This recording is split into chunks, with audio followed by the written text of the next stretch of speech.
Welcome to A1R Psychic Radio here on Moonstruck TV with Amanda Hall Psychic all the way from the Gold Coast here in Australia.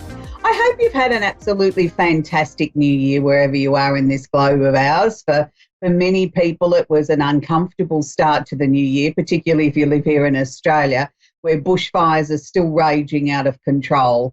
And it's been a very difficult time, whether you've been involved directly with the bushfires here in Australia or just been glued to the television set, as most of us have been, watching it all sort of unfold like a horror movie.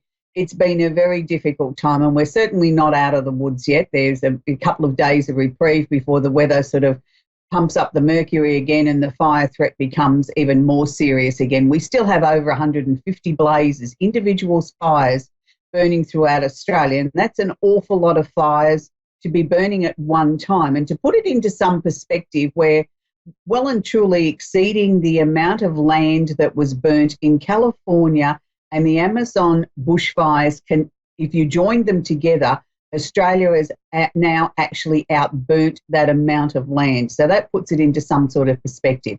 So anyway, I hope you can keep everybody in your hearts and your prayers. They're going to need everything that we can muster as a globe for a very, very long time as they start to sort of come out the other side and start to rebuild their lives and start to get a new normal in their lives. So anyway, let's move the show along. This week, the Secrets of Tarot card of the week that I've drawn this week is the Three of Pentacles. Now, the Three of Pentacles has a couple of different meanings in this card. It is improvements underway, but it can also be that there's a couple of delays around things actually starting to get moving. So even though that there is improvement happening, there may still feel as if there's a delay around it. It can be the card of renowned glory or a place of worship. Now, a lot of times my students used to ask me, Amanda, what do you mean by renowned glory? Now, renowned glory to me is that this is the highest point or the best that we can expect at this particular time in our lives. We can't get to any sense of achievement more than we have at this point. So that's why I said it's an ambiguous sort of card. It has three different sort of meanings, sort of saying there's improvements in your life but some delays around it. This can be your renowned glory or the highest point that you can achieve. And the final meaning is a place of worship. Now, whether or not you're religious or whether you have other beliefs, it's wherever you go to practice your beliefs. So it doesn't necessarily mean we have to go into a church or a synagogue. It means it's your special place where you find your most peace or where you sit down and contemplate the things that are going on in your life. So that's the Three of Pentacles. So I hope that that sort of helped you understand what that card is about now. So moving right along, this week astrologically, I say every week we've got a very big astrological event happening, and we seem to be having them one after the other. But this week, and no secret there, we've got magical things happening again. But I think the big news this week is on Saturday the 11th, we are going into our full moon in Cancer. Now, for those of you that work with the full moon or understand it or sort of feel that times that you can't sleep because a full moon's impending and your emotions seem to jump all over the shop, well, you're not alone there. A lot of people are actually affected by the moon, and no, you don't have to be a water sign astrologically to be affected by the moon. It can affect each and every one of us. So it's a time in our lives where we really have to be very mindful of our emotions and be very mindful that when the moon is full in Cancer, it's actually home. The moon says, I'm home. Aha, I can relax. I can be myself. I can be my true self. I can show my true colours to the world of how I am and who I am and what I'm feeling. So bearing in mind with this, it's going to make our emotions seem more amplified, more exaggerated. They're going to sort of just blurt out. So it's going to be, in some cases, a difficult or an uncomfortable full moon because we're just going to let it all hang out. Things that have been weighing us down or things that we've been troubled about for a time, all of a sudden are just going to flop out on the table for the whole world to see. Now, the reasons why I'm saying it's a time to be cautious, because when we look at what is actually happening astrologically besides the full moon in Cancer on Saturday, the 11th of January 2020, we have it sort of sitting in the exact opposite part of the zodiac chart. We have the four following planets. that it's sort of like directly opposite. So we've got the sun, which is our ego and our drive. We also have the planet Mercury, which is communication and how we approach things in our lives, things that we need to discuss with people. We have Saturn, the planet of discipline, the taskmaster, but we also have Pluto, the planet of transformation and regeneration. Now, those 4 planets are sitting in Capricorn, all holding hands within 2 degrees. Now, 2 degrees astrologically is very tight. It means they're not all nearly sitting on each other's laps. So you really sort of are splitting hairs if you want to sort of say which one's more powerful, because the opposition or the direct opposite moon is sitting smack bang in the middle of all this. So it's sort of like the moon's going to be the trigger for us to open our mouths and start talking about things that are troubling us, that have been bothering us, having an opinion. So it's going to be a very tricky full moon from that point of view, because parts of us are going to want to get our message out there, and we want to be heard, and we want to get our message across in a very dynamic, sort of articulate sort of way. And we're going to seem to be seen as being maybe a little bit bossy or a little bit pushy in sort of getting our message out there, and other people are going to take offence to this, and they're going to become a little bit standoffish or sort of pull back or sort of walk out of the room or whatever the case may be. So we all have to be very, very aware of this. So it's going to be something that's going to be difficult to sort of control. You know, you might open your mouth and it just all comes tumbling out. So, I mean, on a positive side, this can be a time where we can get some amazing breakthroughs. We can have answers that can come out of nowhere. We can see pathways opening up. We can see resolutions and answers to prayers and answers to things that we haven't been able to previously see a solution to, or there hasn't been enough resources to be able to make things happen. And all of a sudden things become very crystal clear and we're able to make great headway.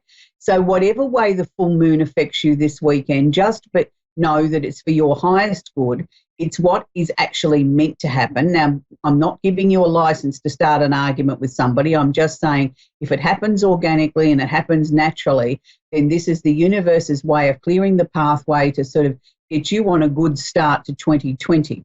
So having said all that, we're going to look at the candles of the week. And I'm saying candles with an S because we're going to be working with the full moon candle this week. Now, with the full moon candle, what I like to do is I like to start working on I always work on a 7-day cycle. So I'm looking at from tomorrow, being Thursday, I will start my full moon resolution. Now I'm going to write 3 things on a piece of paper that I want to release, because that's what we do under a full moon. And I always like to balance the ledger and have 3 things that I'd like to attract to myself. So being the beginning of the year, there may be some things there that you want to release or let go of from 2019, things that you've brought to a conclusion, things that you're trying to release. And don't laugh at me when I say this. This is the perfect time to put down on the piece of paper that you want to release your debt, that you want to find new and innovative ways of reducing your own personal debt, or finding some extra ways of maybe reducing your mortgage or paying off the car or whatever. It's always a perfect time to send this out to the universe on a full moon, and particularly the full moon in Cancer at the beginning of the year.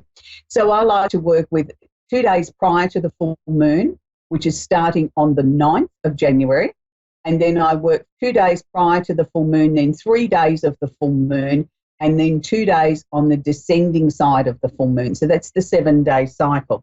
So we would repeat the process of writing the same piece of paper out with the same things, 3 things that we're going to release and 3 things that we're going to attract to us.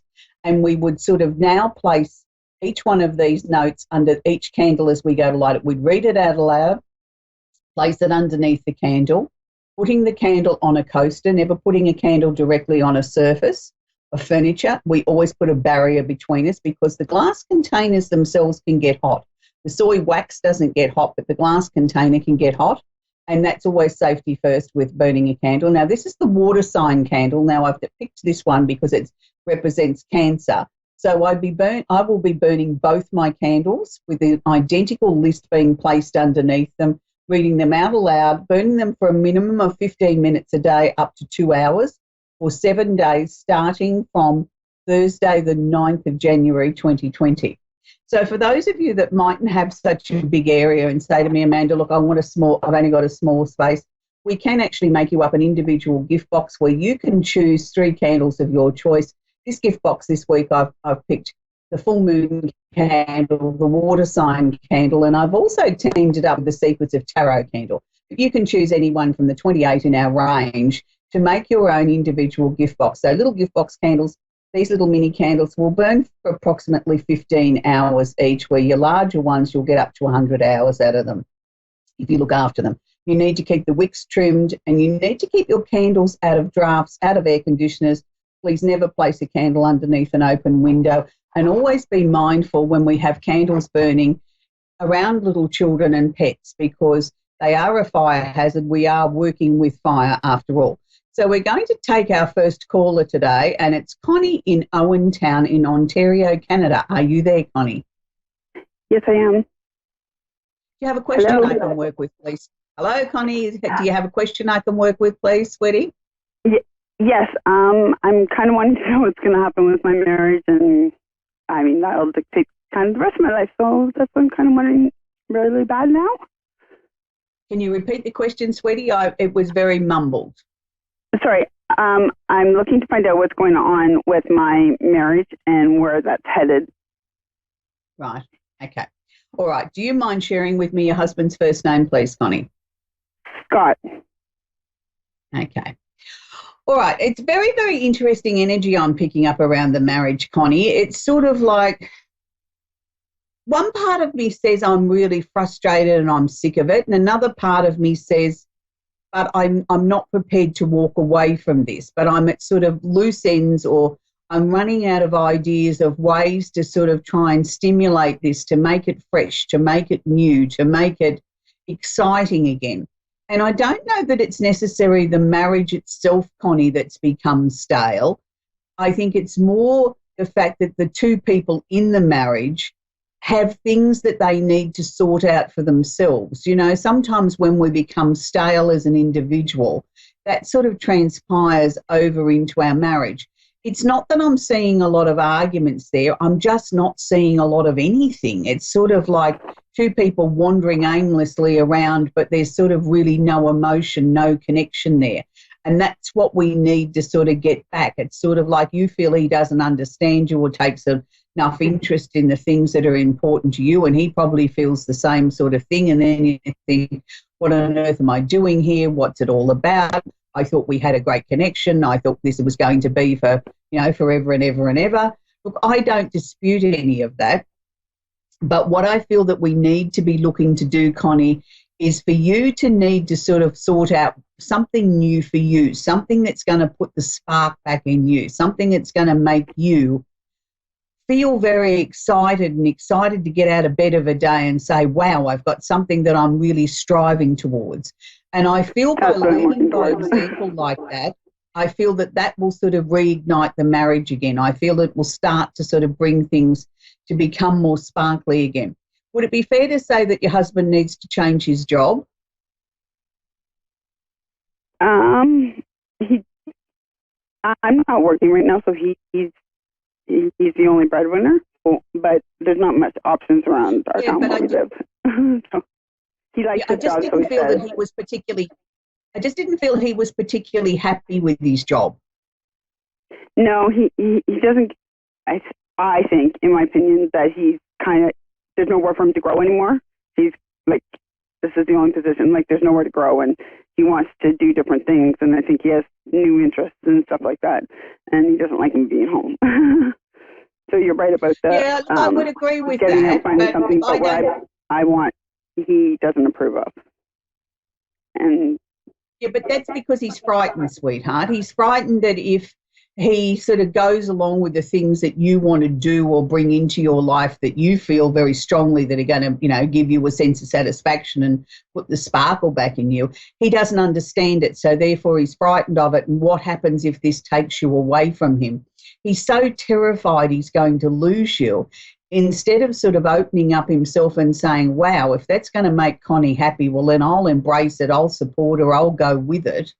and, we'll do this journey together, even if I'm not the slightest bit interested in what she's doing, but I can at least show support. He's frightened, sweetheart. So maybe instead of trying to shove it down his throat, trying to get him to understand it, maybe you should flip it around and encourage him to do something that's going to make him feel important, something that he can fulfill for himself. And if the starting point of that is sort of encouraging him to look for another job, something that's going to make him want to get out of bed of a morning and be excited to go to it, I think that's a good starting point. And then at the same time, you can start working on the things that are going to put sparkle back into you. I know you said you're not working, but I felt that you will be working again by about March. There's an opening coming up there for something that not only from a monetary point of view, but from a personal point of view that you'll be excited about. And it's sort of, it's setting you up to go on a new path of discovery and excitement and, a bit of money coming in as well, as always a good thing. So I hope that's helped you, Connie. Do you know what area I'd be going in then? No, they never show me a particular profession or an area. I just know it's something new, and I know it's something that you sort of feel might not have ever been open, or the opportunity's never been there for you to pursue this type of employment before. And it's new, it's scary, but at the same time it's exciting, and sort of you can't wait to start. So I feel this year is going to see a definite improvement in your life, and I think it's definitely going to see an improvement in the marriage, and there's going to be a lot more laughter between you and your husband. So, by the time we get to the end of 2020, you're going to look back and say, wow, this was a very powerful year. And at the beginning, I couldn't see how it was all going to unfold and how our lives were going to improve, but they have, and it's sort of, it's good. I feel very comfortable for you. Anyway, Connie, we're going to leave it there. We're going to go to Francine in Richmond in Virginia. Are you there, Francine? Yes.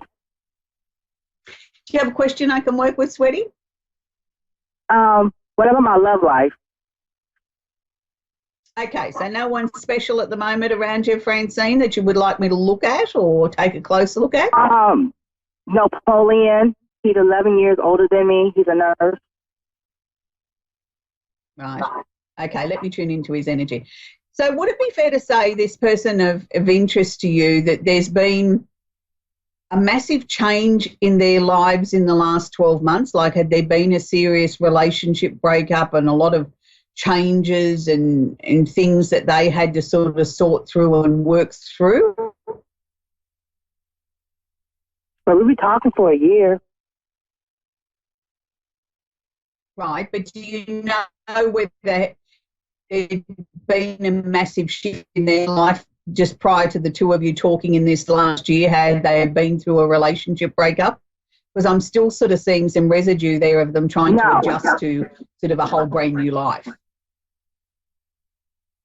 Well, we've both been working, because we both work in the nursing field, but I know that he's always working, picking up shifts and stuff.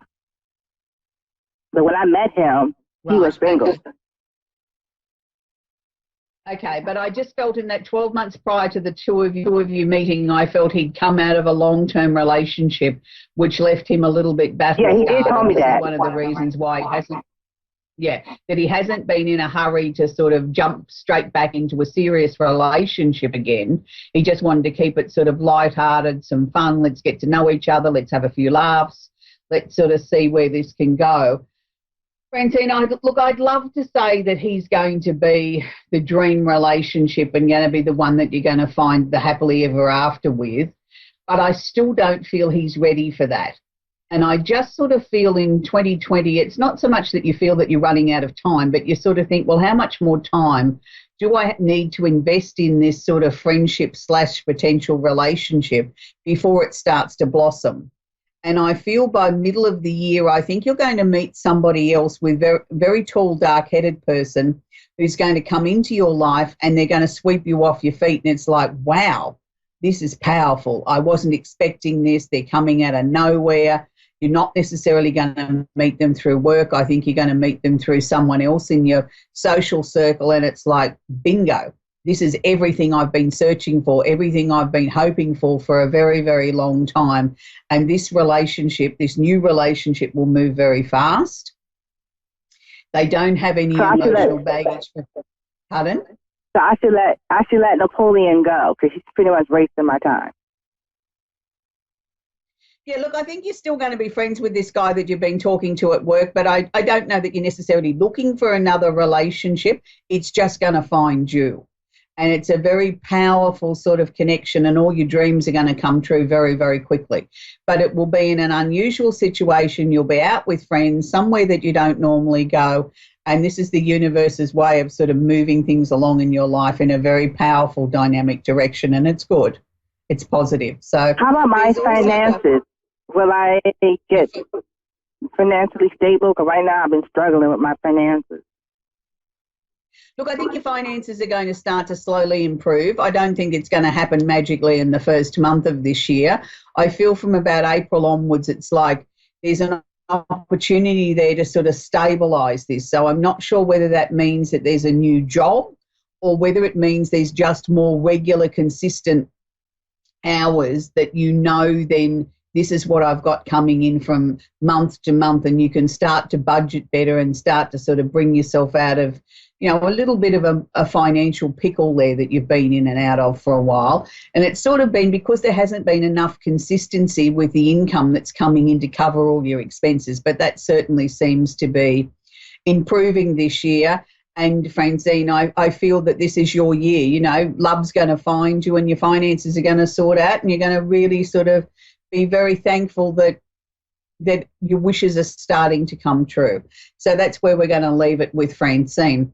So before we end the show, I think it's really important to still be very aware that there's a lot of people out there around us at the moment that are still struggling with loss and grief. And this time of the year, you know, we've just got over Christmas and New Year, and people are still struggling with anybody that's had a loss in recent years, or even ones that have had them many, many years ago. It seems to be very amplified at the moment that people are having trips down memory lane and sort of starting to look at, and I think that life always looks less complicated in the past. We all tend to think as we get older, oh, back in the good old days when things were simpler and things were this and things were that.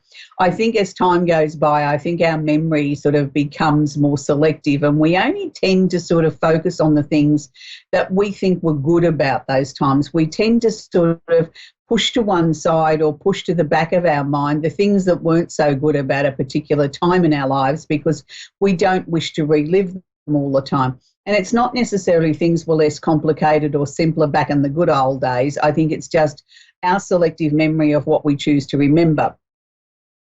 So your homework this week, besides manoeuvring your way through the full moon, is to make sure that you reach out to somebody that you think that might be struggling a little bit on an emotional level, and just sort of say, hey, let's sit down, have a cup of coffee, let's have a chat. Let's talk about old times. Let's talk about something that might be important to them, and just sort of take the time to spend a little bit of time with someone. That could be the big difference in how they're going to handle the rest of this year, by you sort of reaching out and giving them a little bit of friendship, a little bit of understanding, and the opportunity to talk about the things that they've had bottled up, the things maybe that they may not want to share with their family, but they're happy to share it with you because you're someone that's really special to them. And it can be healing for both of you. While you're listening to them, you're sort of thinking to yourself, well, gee, my life's not so bad after all, or the things that I've been sort of redrawing or regrouping on in my lives, I can relate to that. And it's a very healing time for everybody concerned. I think it's a time in our lives where I think we need to do a lot of healing. I'm not a numerologist, so I don't really sort of say to you magically, 2020 means such and such because of the numbers. I just know from an astrological level, we have so many planets sitting in Earth at the moment, and it's asking us to ground ourselves. It's asking us to take stock. It's asking us to slow down, smell the roses, smell the coffee, reach out to the people that are in our inner circle, people that we mightn't have seen in a while. Reach out, say hello, ask them how they're feeling. We don't necessarily have to know their whole life history, but sometimes by just showing a little bit of kindness and a little bit of interest in someone else or somebody that you haven't reached out to in a while can be the difference in their lives, of them being able to sort of feel that, hey, somebody does care. I am a worthwhile human being. Isn't it nice that they reached out to me? I haven't heard from them in such a long time. They've been on my mind recently. I've been thinking life is so busy. I must do something about it. Well, now's the perfect time to do that, because I do think that we all do get so very busy in our lives, and we sometimes neglect the people that are important to us and the people that have helped us get to where we are today. And it doesn't mean that we've got to live in someone else's pocket or know everything about their lives, but I think we do need to reach out and just take stock and say hello and ask how you are and be genuinely interested in how they are. So it's going to be a very dynamic sort of year, but it's also going to be a year where we do need to sort of remain grounded. We need to carefully think about the decisions and the choices that we're going to make. It's also going to be a year where finances are going to become paramount, and we need to be very careful and have a plan or a budget of what we're going to pay, how we're going to do it, where we're going to put extra money if we're fortunate enough to have extra money coming in. And I think the most important thing that each and every one of us can do this year is try and pay down any personal debt that we've got. Instead of spending that extra money on a new outfit or a trip abroad, maybe it might be best to pay down your personal debt first. If we can all get back into a point where we're paying and living within our means, like paying cash for something or paying for something out of our savings, instead of putting it on credit, I think we're all going to put ourselves in a much better financial position moving forward. And it doesn't mean the world's full of doom and gloom and the economy's going to get worse. What it means is that we can take control of our own destiny for 2020. So on that note, I wish you all a very, very happy new year, and we'll see you next week. Bye for now.